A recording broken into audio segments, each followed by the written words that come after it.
I needed a few things from Walmart. My grandson's going to stay another week with me.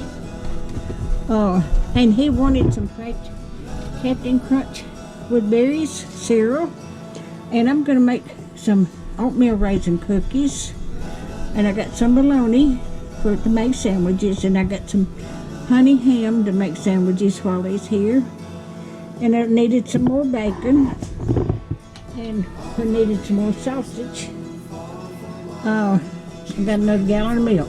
Because me and him drink about 2 gallons a week. And I got 7 cans of biscuits for our breakfast.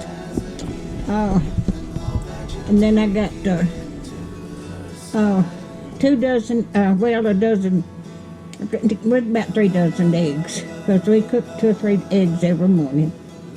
But this is what I got today. I hope y'all are going to have a nice Memorial Day tomorrow. And y'all have a good week. And thank you so much for watching. And y'all have a blessed week. Thank you. I'll go over it one more time. All right. Thank you very much.